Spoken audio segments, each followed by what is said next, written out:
sisi selanjutnya ini, ada kelompok masyarakat yang tiba-tiba dihadapkan kepada wabah ini, yang tadinya mereka mobilitas tinggi ya, sekarang harus di rumah, gitu kan? Nah, dari satu sisi kan ada bagusnya bisa kumpul dengan keluarga segala macam. Nah, tapi yang jelas sekarang perkembangan segala sesuatu mereka kan lebih banyak tahu melalui media online ya, entah itu media pers, entah itu portal-portal government pemerintah ya kan, atau media sosial gitu ya, media sosial. Nah, dalam kondisi ini kan booming ini. Kalau di kita di Indonesia kan memang dampak dari media sosial terhadap persebaran hoax mungkin ya Sin ya. Persebaran hoax kan cukup tinggi, apalagi terkait dengan coronavirus ini, sehingga agak sulit juga kita memberikan penjelasan kepada masyarakat kita. Kalau ingin mengetahui update dari COVID-19 itu, tolong dilihat portal-portal milik pemerintah satu, atau yang kedua tolong dilihat yang dirilis atau yang dipublish oleh portal-portal pers, karena pers itu bekerja sesuai dengan kode etik jurnalistik tentu saja gitu ya. Nah, kalau di Inggris dan di India ini, dari sudut ada banyak ragam media yang masuk ini, bagaimana kondisinya? Apakah ada semacam gejolak atau tidak ada persoalan? Mungkin Inggris dulu, gimana Cip? Di Inggris itu kita biasanya menggunakan informasi langsung dari NHS ya, milik pemerintah atau government. Jadi di government itu melalui email, kemudian melalui post gitu, memberikan informasi-informasi ke masyarakat. Gitu. Jadi mungkin banyak pilihan sih sebenarnya, tapi di Inggris ini pemerintah juga cukup bagus dalam memberikan informasi, sehingga satu pintu di NHS itu. Jadi terkait dengan semua informasi terkait dengan COVID-19 ada di sana. Dan pemerintah juga dan masyarakat mempercayai itu ya. Ya, dan pemerintah juga selalu memberikan update harian gitu ya. Kalau dulu Menteri Kesehatan dan Perdana Menteri memberikan update ya, selalu memberikan update kondisi COVID dan bagaimana langkah-langkah pemerintah, sehingga semua orang bisa nonton secara live di YouTube, di TV dan sebagainya. Berarti cukup rendah juga hoax itu ya, Pak ya? Ya, bisa dikatakan seperti itu. Karena di masyarakat Inggris ini juga lumayan masyarakatnya sangat kritis gitu. Jadi, lebih media mainstream menjadi lebih pilihan yang utama. Gitu. Oke, sudah terjadi seleksi ya. Ya, orang tidak lagi percaya dengan medsos kan. Ya. Gimana kalau India, Do? Kalau Rido, kalau di berita biasanya selalu ngikutin berita yang di portal-portal yang gede ya Pak ya. Nah, jadi kalau paling yang sering hoax itu kan munculnya di WhatsApp grup. Ya. Nah, gitu pun di sini. Jadi setiap Rido dapat ada WhatsAppan grup, pasti dicek ke Google. Karena kan sekarang Google zaman sekarang kita bisa cek berita bener apa enggak.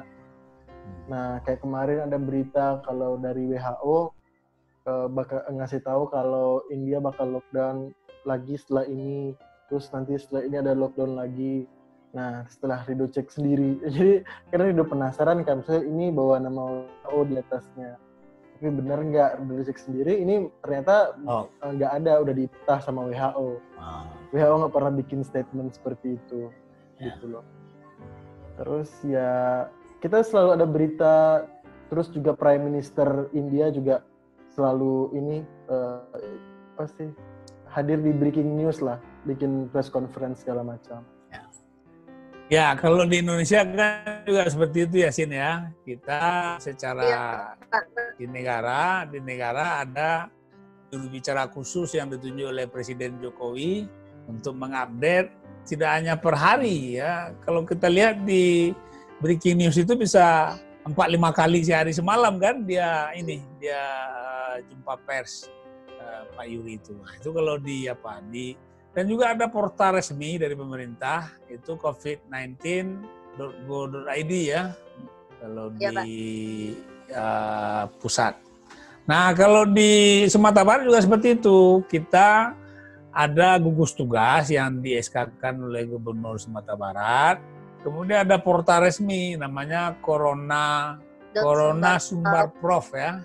corona.sumbarprof.go.id. Ya, kemudian masing-masing kabupaten kota juga punya Corona, misalnya Kota Padang, Corona Padang Kota.go.id dan seterusnya. Jadi disitulah diupdate seluruhnya yang terkait dengan COVID-19.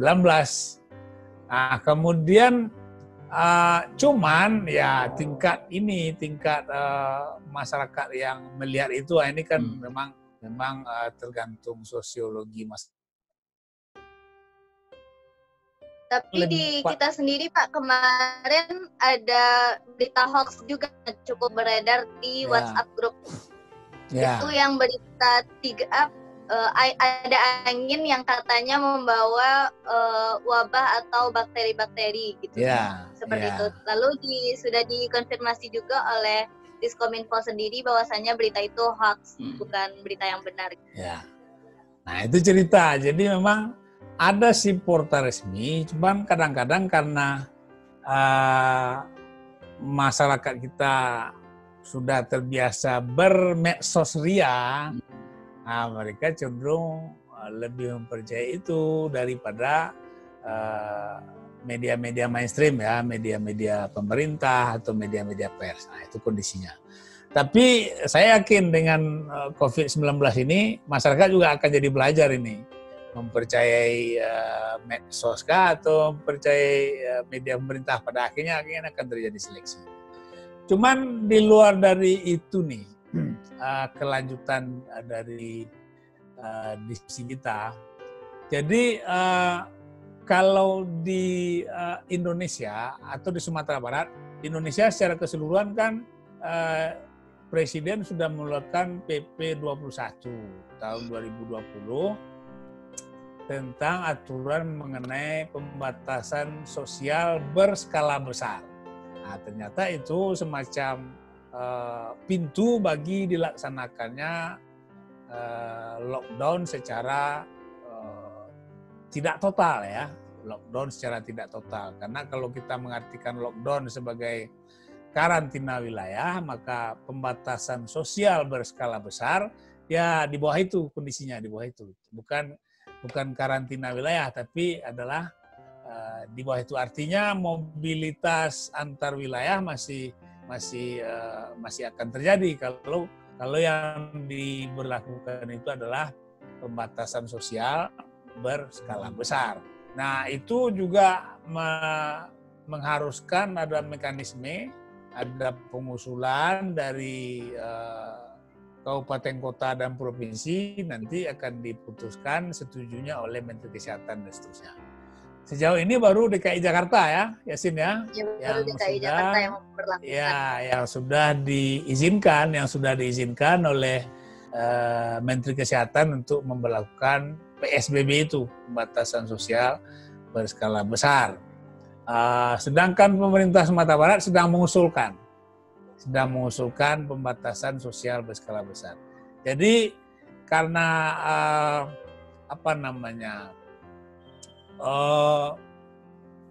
pola persebaran COVID-19 ini tidak persis sama dengan misalnya di Inggris yang memang daerahnya adalah kecuali Belfast tadi yang di utara yang ya, Pak. Ada laut ya, yang pulau. Karena dia pulau tersendiri.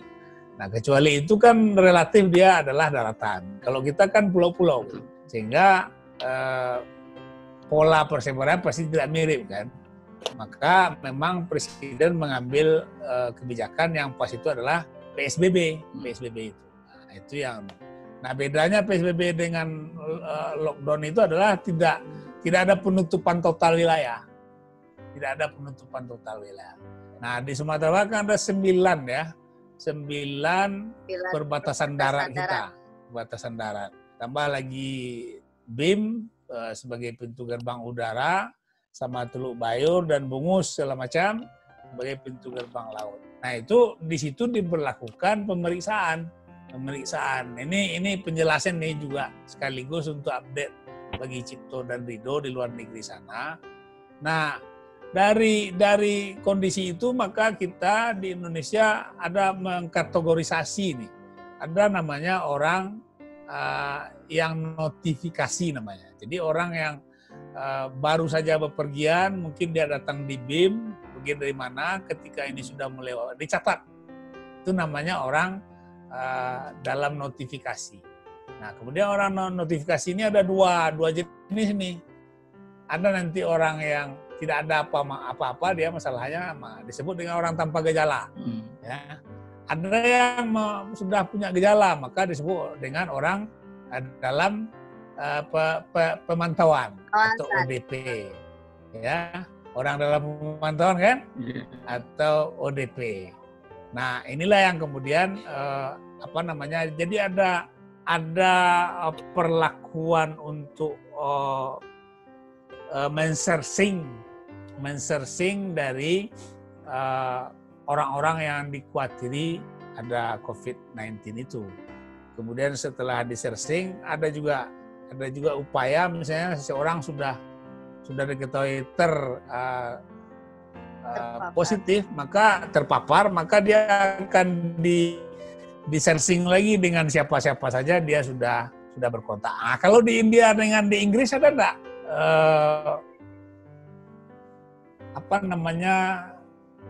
perlakuan seperti itu yang dilakukan oleh pemerintah? Nah, sehingga penularannya bisa dikendalikan juga. Jadi misalnya nih Cipto nih terpapar, ya kan, lalu diperiksa di labor. Nah, kalau kan 2 hari sudah positif. Nah, lalu selama 14 hari ke belakang Cipto sudah bertemu dengan siapa saja, di mana dan seterusnya. Nah, ini dilakukan penelusurannya oleh pemerintah kita kalau di Indonesia, Sumatera Barat. Kalau Inggris dan India gimana? Halo. Ya, kalau di Inggris, ya, Pak, setahu saya memang kalau ada orang yang bergejala ya seperti demam, batuk-batuk dan sebagainya, biasanya dia diminta untuk mengisolasi diri, langsung mengisolasi diri saja. Ya, kemudian kalau dia itu keluarga, maka keluarganya juga diisolasi, jadi tidak boleh berpergian keluar. Kalau memang itu sudah memburuk dan harus membutuhkan pertolongan medis, dia akan nelpon nomor kontak NHS. Nah, nanti NHS akan datang dengan membawa ambulan. Jadi memang protapnya seperti itu. Jadi kalau sudah ada atau mungkin ada rasa-rasa seperti terkena wabah COVID ini, maka harus isolasi diri. Oke, kalau India gimana dong? Nah, kalau di India sendiri, jadi setiap masing-masing kota itu mereka udah punya hotline nomor masing-masing. Kalau kita merasa punya gejala segala macam, dan setiap kantor pun juga sama, mereka punya dokter assistance lah, Pak. Dan juga 3 minggu yang lalu dari KBRI New Delhi pun mereka juga mengeluarkan kontak person. Jadi seandainya ada warga Indonesia yang mengalami gejala segala macam, bisa kontak ke situ juga. Gitu.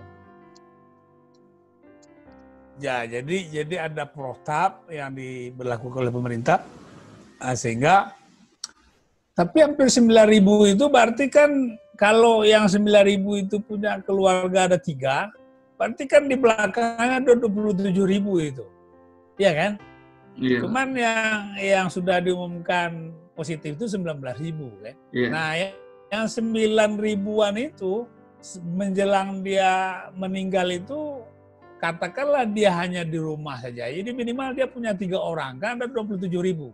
Nah, angka-angka seperti ini, maksud saya ketika seseorang sudah diyakini positif, itu kan orang yang berinteraksi dengan dia itu sudah otomatis, kalau kita di Indonesia, di Sumatera Barat, itu langsung kategori PDP dia, langsung kategori pasien dalam pengawasan, karena dia berkontak langsung dengan yang baru meninggal ini. Nah, kalau Inggris gimana? Jadi di Inggris kalau tadi kan menunggu lapor dulu, Iya. Jadi di Inggris itu memang sudah otomatis self isolation itu Pak, isolasi diri dan keluarga. Jadi kalau misalkan ada keluarga yang terkena, berarti satu keluarga itu harus isolasi. Ya. Jadi memang kondisinya sulit ya. Kalau di Inggris itu kondisinya sulit. Jadi karena dengan jumlah para medis yang terbatas, kemudian jumlah populasi penduduk juga, jadi memang ya pilihannya adalah isolasi mandiri gitu ya. Jadi memang ketika ada salah satu keluarga yang terkena, maka tidak boleh keluar untuk berkomunikasi atau berhubungan dengan yang lain. Terus penggunaan masker dan alat untuk pelindung juga ini selalu dipakai ya ketika orang berpergian keluar sudah menggunakan masker. Kalau India gimana? Ya. Kalau India gimana, Bro? Kalau India, jadi kalau untuk di provinsi ini sendiri Pak, di Uttar Pradesh, nah itu kemarin lusa itu ada pengumuman dari pemerintah daerahnya kalau beberapa daerah yang dinyatakan kayak mungkin kecamatan yang banyak coronanya, kasus coronanya itu di seal Pak, di blok gitu loh. Jadi dari satu kawasan itu nggak boleh keluar selama 5 hari sampai lockdown ini berakhir. Jadi ada 12 untuk di kota Lucknow sendiri itu ada 12 hotspot di sini yang ada lumayan banyak lah kasus COVID-19 di situ. Jadi untuk di daerah-daerah itu kayak kelurahannya mungkin di situ, jadi masyarakat di sana yang warga-warga di situ nggak bisa keluar sama sekali. Kalau self safety yang seperti di Inggris tadi? Ya, kalau di sini juga sama Pak. Tapi kebetulan karena Ridho di lingkungan ini, jadi di kota Lucknow sendiri itu kasusnya masih lumayan sedikit, masih 29. Dan untuk di area tempat tinggal juga Ridho belum dengar kalau ada yang positif corona. Tapi ada hotspot tadi, kalau di Inggris gimana tuh, Cip? Ada enggak pemberlakuan seperti itu ya ketika diketahui sebuah daerah epicentrum memang di total lockdown dia? Gimana di Inggris? Enggak ada seperti itu Pak di sini. Karena memang di sini terutama di daerah England itu kan, Inggris itu terdiri dari beberapa wilayah tuh. Daerah England, kemudian Wales, kemudian Scotland, kemudian Belfast. Nah memang daerah epicentrumnya di England itu, London dan Birmingham. Jadi ya memang kesadaran dari masing-masing saja. Tapi memang angka kematiannya cukup tinggi. Ini karena memang jumlah populasi di Inggris ini yang di atas usia 65 tahun ke atas banyak.